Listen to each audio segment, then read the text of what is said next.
सरत्या वर्षाला निरोप देताना भाजपच्या चेहऱ्यावर हसू आणि काँग्रेसच्या डोळ्यात आसू असतील असं म्हणण्याचं कारण आहे नुकत्याच झालेल्या 5 राज्यातल्या विधानसभेच्या निवडणुका। या निवडणुकांमध्ये भाजपनं काँग्रेसचा पराभव करत 2024 मध्ये नव्या ऊर्जेनं लोकसभा निवडणुकीचा सामना करण्यासाठी कंबर कसली आहे।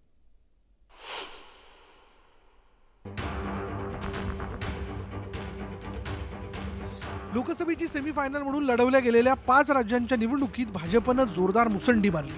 काँग्रेसच्या हातातून 2 महत्त्वाची राज्य हिसकावत हिंदी भाषिक पट्ट्यातील पकड आणखी मजबूत केली। एकूण 3 राज्यांमधील विजयामुळे भाजपची स्वबळावर सत्ता असलेल्या राज्यांची संख्या थेट 12 वर पोहोचली, तर काँग्रेसची सत्ता असलेल्या राज्याची संख्या थेट 5 वर घसरली। भाजपच्या दृष्टीने अत्यंत महत्त्वाच्या असलेल्या मध्य प्रदेश आणि राजस्थानमध्ये भाजपनं मोठा विजय मिळवला, तर छत्तीसगडची सत्ताही भाजपनं खेचून आणली।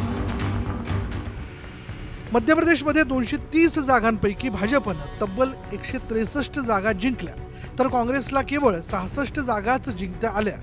तर राजस्थानमध्ये 199 पैकी भाजपला 115 तर सत्ताधारी असलेल्या काँग्रेसला अवघ्या 69 जागा मिळवता आल्या।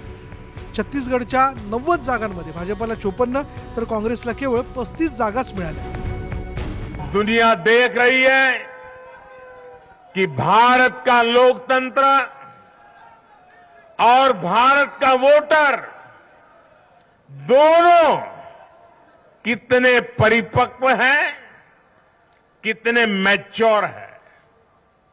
आज दुनिया देख रही है कि भारत की जनता पूर्ण बहुमत के लिए, स्थिर सरकार के लिए सोच समझ करके वोट कर रही है।